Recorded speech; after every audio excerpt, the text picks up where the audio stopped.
दोस्तों नमस्कार, मैं मनोज कुमार शर्मा एक बार फिर आजाद हिंद आवाज के लिए। लेकिन दोस्तों कुछ इस प्रार्थना के साथ, डोनेशन के उस टैग के साथ जो मैं यहाँ पे डालूंगा, तो जिन दोस्तों को लगता है कि सहायता करनी चाहिए तो सहायता जरूर करें।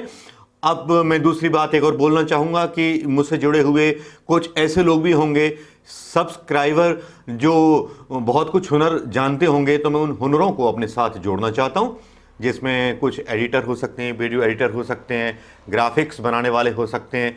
क्योंकि मैं इनमें कमजोर हूं तो मैं चाहता हूं कि उनको पार्टनरशिप बनाऊं, पार्टनरशिप में करूं उनको।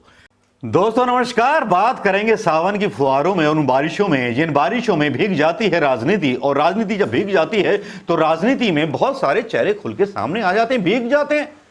क्योंकि सच्चाई की बारिश जब होती है तो उसमें बहुत सारे चेहरे निकल के आते हैं। ऐसे चेहरे भी निकल के आते हैं जिनके बारे में बात करना योगी सरकार में गुनाह है। लेकिन मोदी सरकार मस्त मस्त है और जनता त्रस्त त्रस्त है। अब इसके बारे में भी ना बोलेंगे तो फिर किसके बारे में बोलेंगे? अगर ये भी बोलना बंद कर दिया तो इरादे बंद कर दिए जाएंगे।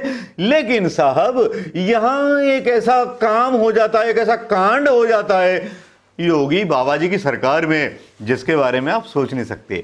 एक हत्यारे को, एक इंस्पेक्टर के हत्यारे को, जहां 10 पुलिस वालों की मौत पर एक विकास दुबे को ठाए ठाए मार दिया जाता है, नाबालिग बच्चे को ठाए ठाए मार दिया जाता है, वहां सुबोध सिंह के हत्यारे को भारतीय जनता पार्टी के लोग, जो जमानत पर है, उसे पदाधिकारी बना देते हैं।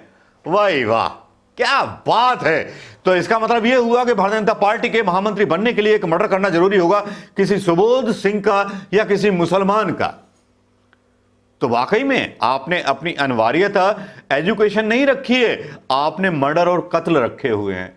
तो भैया करते रहिए, कौन टोकने वाला है? संविधान आपका, केंद्र सरकार आपकी, करते रहिए। मैं भी 2-3 को ठोक के भारतीय जनता पार्टी में शामिल हो जाऊंगा जो मेरे दुश्मन है। भाई मैंने सही कहा नहीं सही कहा? गलत कहा हो तो बताइएगा हजूर आला। लेकिन भाई मैं ऐसा हूं नहीं, मैं अहिंसात्मक नीति पर चलने वाला व्यक्ति हूं, मैं भूखे पेट रह के आंदोलन करने वाला व्यक्ति हूं। लेकिन हथियार मेरे हाथों में चलते नहीं है और हथियार मुझे अच्छे लगते भी नहीं है। किसी भी सामाजिक प्राणी को हथियार पसंद नहीं आते होंगे, ना हथियारों की राजनीति समझ में आती होगी। लेकिन उत्तर प्रदेश के अंदर जो चल रहा है बाबा जी का मस्त मस्त, एकदम ठोको ठोको, ओ वाकई में यार कमाले आला है। उस कमाले आला को मैं बधाई देना चाहूंगा बाबा जी की सरकार को कि बाबा जी कम से कम बहुत अच्छा कर रहे हैं। अपराधी बढ़ रहे हैं तो क्या हुआ? सुबोध सिंह की हत्या करने वाले या उस पर आरोप थे, उसको आपने भारतीय जनता पार्टी का वो बना लिया एक पदाधिकारी, और वो जनधन योजना का प्रचार करेगा, तो आपको मुबारकबाद हो। लेकिन ये बात मत बोला करो यार, खुले खुले बोला करो, जो मर्डर करेगा उसको जगह मिलेगी। विकास दुबे जैसा काम नहीं करेगा तो उसको कुछ नहीं मिलेगा। लेकिन जब विकास दुबे की बात आती है तो याद मुझे 45 ब्राह्मणों की हत्याएं याद आ जाती हैं जो पिछले 13 दिन के अंदर हो चुकी हैं, जिसके ऊपर सवाल उठ रहे हैं। प्रधानमंत्री मोदी पर कौन सवाल उठाएगा? बाबा जी पर सवाल उठाने लगी है केंद्र सरकार। तो भैया होगा क्या? ये तो रिपोर्टर्स ही बताते हैं, और जो रिपोर्टर्स और सोशल मीडिया वाले बताते हैं, हम उन पर ही खबरें लेकर के आते हैं। बाबा जी के जमाने में हो क्या रहा है?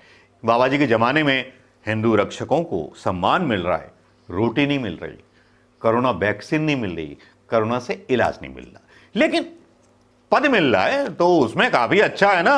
पद मिल गया तो काफी ठीक है। अब भैया चलते हैं दूसरे मैटर पर। एक आते हैं बाहुबली, एक आते हैं बाहुबली, नाम है राजा भैया। राजा भैया प्रतापगढ़ के, वो मायावती जी बोलती थी उनको गुंडा, प्रतापगढ़ का गुंडा। उनके यहां पुलिस कार्रवाई भी कराई थी कि वो मार के डाल देते हैं लोगों को, बहुत कुछ कराया था।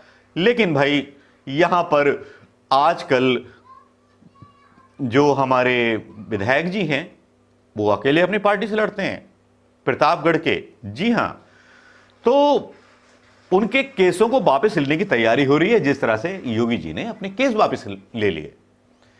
पता है कि नहीं पता है? भाई हम तो वो हैं जो आग से आग लगा करके बारिश करा दे और बारिश से बारिश कर करके आग लगा दे। ऐसी कोशिश इसलिए करते हैं क्योंकि हमारे यूपी के बहुत सारे भाई लोग हमारे साथ हैं जो समझते हैं अपने अधिकार की बात, अपने बेरोजगारी की बात, सारी बात। लेकिन चलिए, बाबा जी की मस्त मस्त सरकार की बात चल रही थी ना, तो बाबा जी की मस्त मस्त सरकार की ही बात करते हैं। और उसमें एक खबर और आती है, खबर बहुत डरावनी है। खबर डरा इसलिए देती है कि अमेठी की 2 औरतें लखनऊ जाकर के अपने आप में आग लगा लेती हैं। उस पर स्मृति ईरानी का असंवेदनशील बयान आता है, जिसमें ट्विटर पर वो बोलती हैं कि कांग्रेस की साजिश है, कांग्रेस ने इनको मरने के लिए भेजा, पत्रकारों से वो कराया। पुलिस का बयान आता है। मैं उस बयान को इसलिए डालूंगा क्योंकि इशू बन सकता है ना। वो तो भैया आप ही खोज लो जो बता रहा हूं मैं तो। योगी जी की मस्त सरकार है, कोई बुरा मत बोलना योगी जी को। योगी जी यार बड़ा काबिल आदमी है।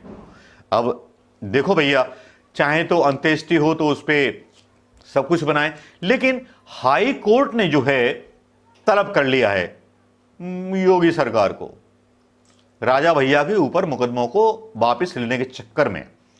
अब जब इतना हो गया तो भैया करें क्या?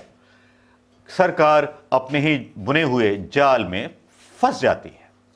तब योगी जी एक नया संयंत्र ढूंढ के लाते हैं। वो संयंत्र होता है राम जन्मभूमि में राम मंदिर का निर्माण मोदी जी के द्वारा। लेकिन ये खबरें बस चलती रहती हैं। खबरें भूखे मर रहे लोगों के बारे में नहीं चलती हैं, खबरें राम मंदिर के बारे में चलती हैं, खबरें योगी जी की प्रशासनिक क्षमता पर चलती हैं। गरीबों की कोई आवाज़ यहाँ दिखाने के लिए तैयार नहीं है। यही है मस्त मस्त योगी और त्रस्त त्रस्त जनता का वो योग जो समझ में आने लगता है। लेकिन चलिए दोस्तों, प्रतापगढ़, इनके बारे में आपको पता होगा, राजा भैया का बहुत दबदबा है। अलग पार्टी से चुनाव लड़ते हैं, चुनाव कभी हारते नहीं हैं। अगर हाई कोर्ट ने योगी सरकार को तलब किया है तो कुछ कारण ही हुए होंगे या कुछ बात हुई होंगी। यहाँ कुछ वीडियोस हैं तड़पने वाले, नाचने वाले, पुलिस के, ये सब। ये कौन लोग हैं जो नाच रहे हैं? इन वीडियो को मैं ऐसा करता हूँ, शुरू से लेके आखिर तक डाल देता हूँ। चलो छोड़ो, नहीं डालते, किसी का असैसिनेशन नहीं करते, लेकिन सवाल कुछ बनते हैं। योगी जी कहां सोए हैं आप? किस अहंकार में लिप्त हैं आप? जरा ये तो बताइए, सच्चाई क्या है हिंदुस्तान के उस उत्तर प्रदेश की जहां लोग बेरोजगार से ज्यादा पनवाड़ी हैं, पान लगाते हैं या चाय बेचते हैं? उनकी सच्चाई क्या है ये तो बता दीजिए। जो बाहर से आए लोग, उनको कितने रोजगार दिए ये तो बता दीजिए। आप शायद नहीं बताएंगे, बस आप अपराधियों को माफ करते चले जाएंगे। दोस्तों कैसा लगा ये वीडियो? शेयर कीजिएगा दोस्तों। नमस्कार, जय हिंद।